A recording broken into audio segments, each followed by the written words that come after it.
May komento ang mga pambato ng PDP laban sa senatorial elections. Kung ano ito ating alamin sa report ni MJ Mondihar.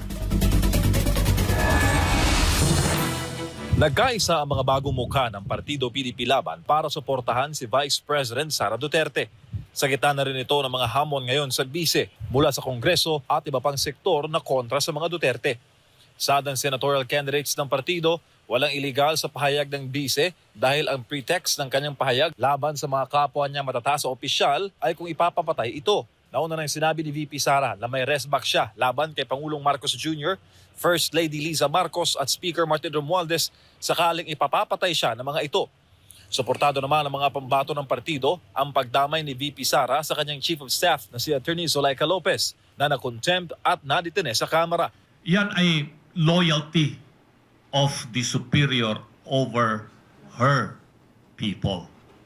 Ganyan dapat ang leader. What I think we have in VP Sara is someone who's just expressing everything. Kasi po, wala naman siyang, she is stripped of her other powers. In order to get the ears of the Filipino people, she has to express everything and for her own safety. Para kontra budol sa paparating na 2025 midterm elections, nanawagan ng suporta ang mga miyembro ng PDP Laban slate sa publiko. May pagkakataon tayong marinig ang ating boses. Yung mapayapang paraan ay sa 2025 election.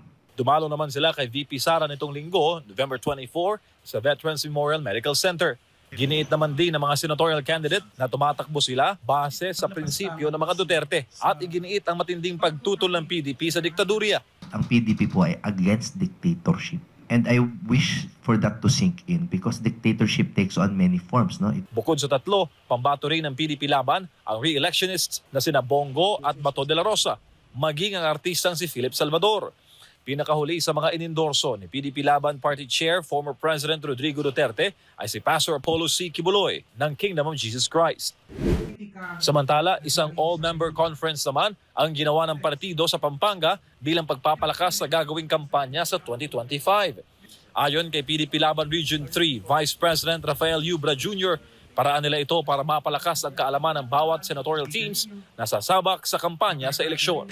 Ang vision kasi ng PDP is to be able to centralize, to have a mutual understanding, a point of reference. Ano ang mga gagawin namin, anong ginagawa natin ngayon, at ano ang gagawin pa sa mga darating na araw in reference to the campaign and election of 2025. Para sa Diyos, sa Pilipinas kong mahal, MJ Mondihar, SMNI News.